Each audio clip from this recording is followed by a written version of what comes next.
Welcome back, heroes, to Rocks with Mr. Lund, or your teacher, depending on if it recorded over this slide or not.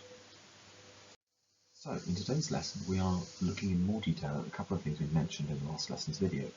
That is igneous and metamorphic rocks. So my question for you, I've got two little pictures, and how do we think these two images are linked to today's rocks? Hopefully it should be fairly obvious from the title. So, in a recap from the last lesson, we've got here the three types of rock. Our igneous rocks, formed from magma, liquid rock. Our sedimentary rocks we covered in great detail last lesson, made from fragments of other rocks, broken up, transported, deposited, and cemented back together again. And we have metamorphic rocks, these special changed rocks. So our first reference on the pictures at the beginning was fire, and that is where the name igneous comes from, although it's actually nothing to do with fire itself. The name, people tend to mix lava and fire up because they're both hot. But fire, of course, is, things burning, doing combustion reactions, whereas lava is just extremely hot rock. Yes, if it comes into contact with something that's flammable, it will generally set fire to it, because it's high temperature in air, but lava itself is not actually fire. But that's where the name comes from, igneous. You probably notice that from ignition, which is another word to do with starting fire. We looked at these slides, a few of these images last time, and the key ideas for today are igneous rocks are cooled from magma, which is the technical term for molten rock. And we have two types of igneous rock, the intrusive rocks and the extrusive rocks. Intrusive, again, are those which cool underground, form below the surface. Remember, most of the rock underground is solid. Almost the entirety of the mantle is solid. You just get these low depth melts where there's something going on, like hot rock has risen too far and the heat without the pressure causes it to melt, or a high concentration of volatiles like water or carbon dioxide, which means if it depressurizes they can trigger melting in the rocks. So you end up with these shallow melts. That's where you get liquid rock on the Earth, not anywhere else really. You get these shallow melts that are normally to do with tectonic processes, and they can produce liquid rock called magma, which might erupt or it might just stay underground. If it erupts, you get extrusive rocks forming, and if it remains underground and slowly cools again, you end up with intrusive rocks forming. So if magma erupts onto the surface, we refer to it as lava. Now, most of the time you see lava in popular culture, it's this sticky, hot red, yellow, glowing stuff. And that's certainly a regular feature of lava, is it can be fairly slow-moving liquid rock. You can see here we've got a spatter cone forming as a volcanic eruption occurs, firing debris out of the vent here, which is producing the lava. We've got this spattering effect which is building up the cone on the sides. But you can also see that we've got a lava flow flowing slowly away from this as well. Now, lava itself is not terribly dangerous. It's pretty slow moving. You should be able to get away from it at about a walking pace. There are some slightly quicker lavas than that, but a jog should see you safe from a lava flow. Here's a rather attractive picture of some lava flow forming. You can see the surface texture here as it cools above the ground, you end up with these darker bands and stripes.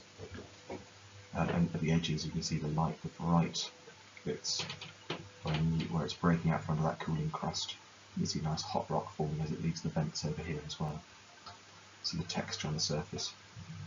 In Hawaii, this sort of folded texture on the surface of lava is called hoi hoi lava, which was their word for rope, because it looks a little bit like rolled rope.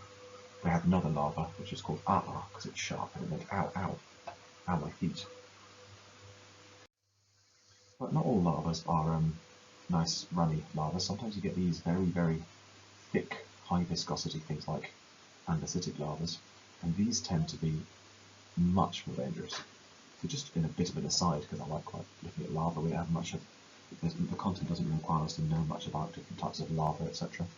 This is a lava dome. You can see the shape here, clearly been pushed up in the middle of a volcanic crater. So this was the shape of the crater, and this dome has been extruded up into the centre. So this dome is made of lava and it's been gradually pushed up. Now you can see it's degassing at the top there. We've got lots and lots of steam and smoke and, well, steam, not smoke, steam and maybe carbon dioxide and things being given off. And as this gradually gets higher, it might destabilise. And if it destabilises enough, you can end up with, if it's got a lot of volatiles in it, it's suddenly exploding. And these lead to rather more dramatic volcanic eruptions, like the Plinian, Phreatoplinian and Ultraplinian type eruptions, like the famous ones of Vesuvius, Mount St. Helens.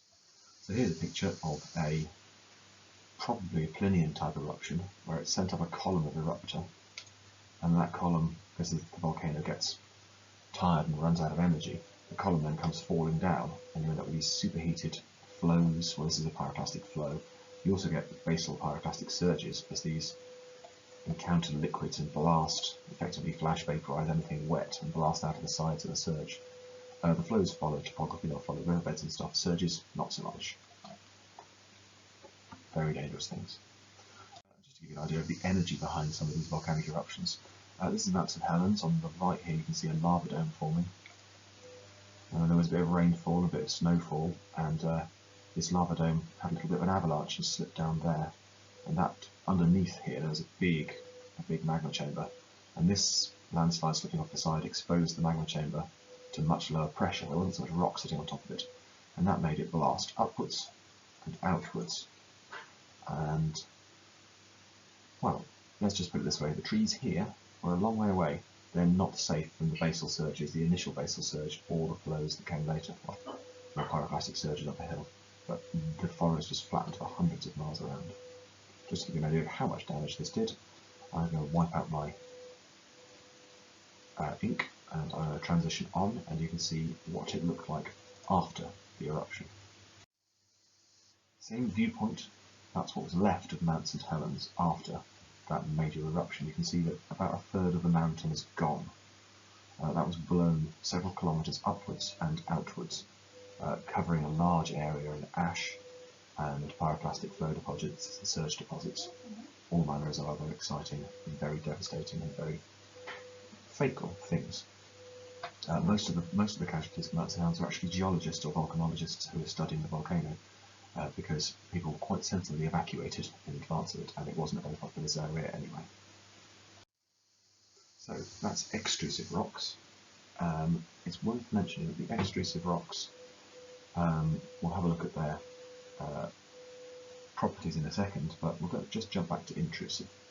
So intrusive rocks, these form underground. Now, if you say, looking at Mount St. Helens, if that magma chamber hadn't erupted, if it had remained pressurised and slowly cooled down, then you would probably have grown things like a granite, andesite or something, where you've got big crystals growing, and those big crystals form because you have a long time. So the little particles present have ages to wander about in the liquid and stick to the thing they want to stick to that's similar to themselves, and grow a nice crystal that's nice and big.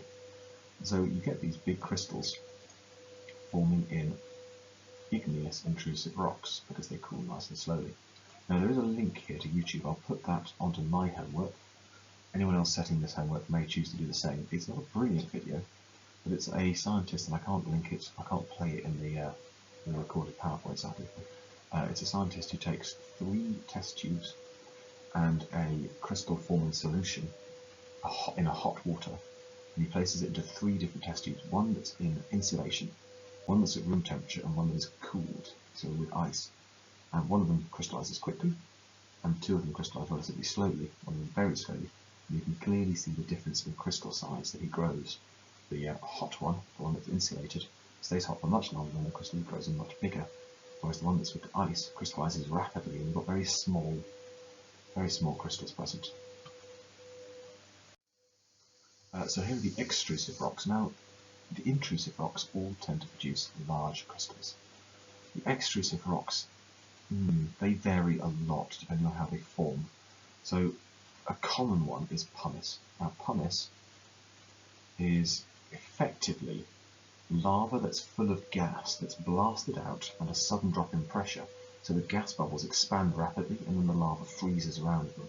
So it makes basically a sponge of rock. And this is normally formed when a very big eruption blasts liquid rock upwards, and these things cool whilst they're in flight, while they're degassing.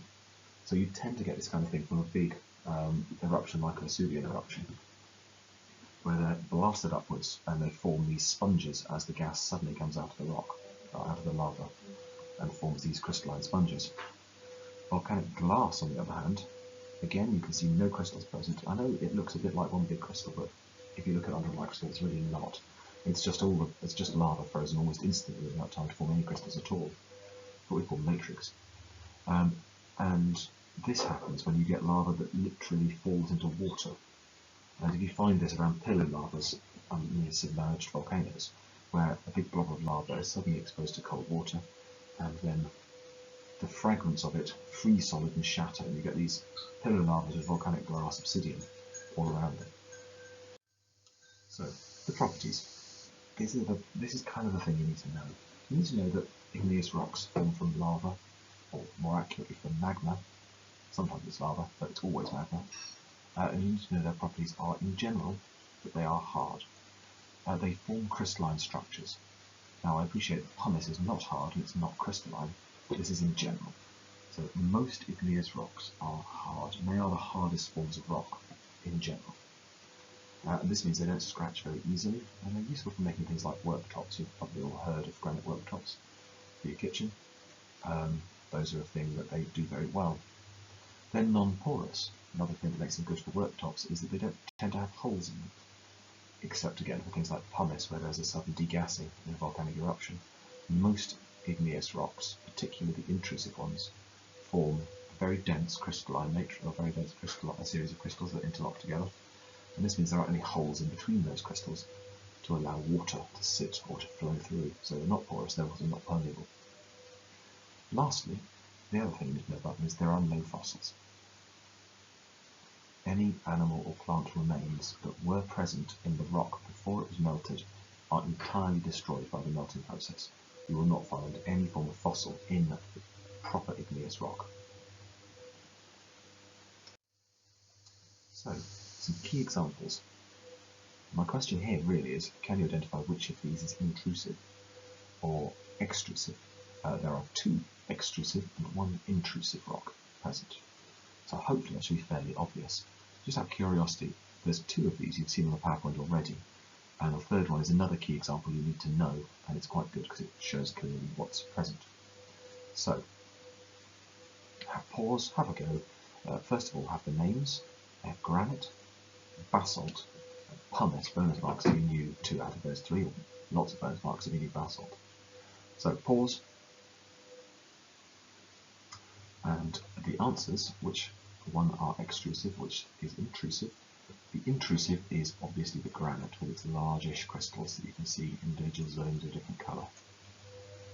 Whereas the other 2, basalt, you can't really see many crystals. There are a few crystals. It's got basalt cools for a volcanic eruption relatively slowly for an extrusive rock. And of course, pumice is very, very, very rapid flash freezing of the lava. So there are basically no visible crystals, even on a decent power microscope, in pumice. So those are our intrusive is granite, and then extrusive is pumice and basalt. Basalt is a flood lava, so you tend to get tons and tons and tons of this being poured out. It's relatively runny, and it can flow for a long way, forms tunnels underground that it flows along, and this means it can form some crystals because it can cool fairly slowly compared to, say, pumice, which freezes in seconds. Granite could take years to freeze, and so you get much, much bigger crystals. Okay, that takes us on to metamorphic and our second little picture from the beginning. So, funny name, what does it mean? It comes from 2 words, meta, which means to change, and morph, which means a form, so it means change of form. And you've probably heard this in Key Stage 1 science, Key Stage 2 science, things like butterflies. When the caterpillar enters a chrysalis, it metamorphoses, undergoes metamorphosis, which is its transformation. We don't really understand how that works. It sort of liquefies the whole thing and rebuilds it in a completely different form, which is very cool. So in the case of rock, metamorphic rock is rock that has had a change in its form. And this change has been caused by heat or pressure. It doesn't have to be both, although most examples would accept heat and pressure as the answer to what is metamorphic rock. That's quite a simplification because you can get just heat metamorphosed rock, you can get just pressure metamorphosed rock, and you can get some combination of the two. Generally, if you've got pressure, you've got a bit of heat going on as well. So, metamorphic rocks look very different and can behave very different depending on their history, their degree of metamorphism we call it, so how much they've been changed. Like I mentioned in the last PowerPoint, or the last video, some common features are foliation, folding, fracturing and refracturing, although there are plenty of other diagnostic things you can look at, like changes of crystal boundary, which require microscopes. But if you're looking at a hand sample, the one you're probably going to be looking for really is foliation, a kind of smearing effect, making things that were kind of round go sort of long and flat. So here's some pictures. Folding tends to happen on the crustal scale. Fracturing, as I said last time, is just the smashing up of rocks by massive pressure. And foliation requires heat and pressure, and is the smearing out of otherwise grain-shaped things that were sort of round, sensible-shaped crystals into long, thin, splodgy bits that almost forms layers. So these can look a little bit like sedimentary rocks, and may, of course, have come from sedimentary rocks. Okay, now you need to know some key examples of metamorphic rocks. So here are 3 sedimentary rocks. And what you need to do is see if you can work out which of the metamorphic rocks I give you come from those 3 sedimentary rocks. So here are our sedimentary rocks. We've got limestone, sandstone, and shale. So limestone, we said last time, was made out of Dead Sea creatures. Sandstone, made out of lots of sand grains stuck together after erosion, transportation, deposition, and sedimentation. And shale, same again, but that's made from mud. Very, very fine silt grains or mud that get formed into very fine layers. Limestone, we said, was made of Dead Sea creatures. Okay, so our 3 metamorphic rocks that these might become are marble, slate, and quartzite. You should actually be able to tell fairly easily just by looking at them which one is which, but have a go. Now pause now and have a go. Decide which one you think forms which one. Okay, hopefully you've unpaused, having had a good go, or at least a short think about it, and hopefully you thought that, well, limestone, it's a nice sort of pearly white colour in places, that's going to form my marble, and it does. Limestone undergoes metamorphosis in some circumstances to form marbles, depending on the type of limestone and the conditions it's under. Our sandstone is going to form quartzite under appropriate conditions. There are, of course, as I say, other things these things can form, but these are the sort of the famous transfers and transitions, those changes. Shale actually already looks quite a lot like slate, and if you Google shale, most of the pictures actually are basically slate, but it's sort of a very poorly stuck together version. You can pick shale up and crumble it with your fingers, whereas slate is hard. So shale forms our slate. Okay, just like the igneous rocks, there's a fair amount of variation between metamorphic rocks, but in general, the following properties are true. So first up, and bear in mind, of course, these are just like the igneous, these are in general. So whilst I said the igneous, they were non-porous, counterexamples like pumice and ignimbrites are very definitely porous. So again, the general rules for metamorphic rocks. They are harder than the equivalent sedimentary rocks, if they form from sedimentary rocks, but they tend to not be as hard as igneous rocks, because the processes that form metamorphic rocks do not fully melt and then recrystallize the rock, or the crystals present, and so they're not as strongly interlinked as metamorphic rocks are. They tend to be non-porous. Most metamorphic rocks have all of the gas and the spare volumes squeezed out of them. So they tend not to have any space for water, liquid, or gases to be stored or present in. And they tend not to contain any fossils, because fossils that are present when things undergo metamorphism are heavily changed by the heating and the pressure, or completely destroyed. Okay, have a quick go at this blank fill, and move on when you're ready. Pause. This is our final task for the lesson, and the answers are as follows. If you got all of that, very, very well done. So you can probably hear in the background a child crying. I'll go and sort that out. Thank you for your attention. Cheers.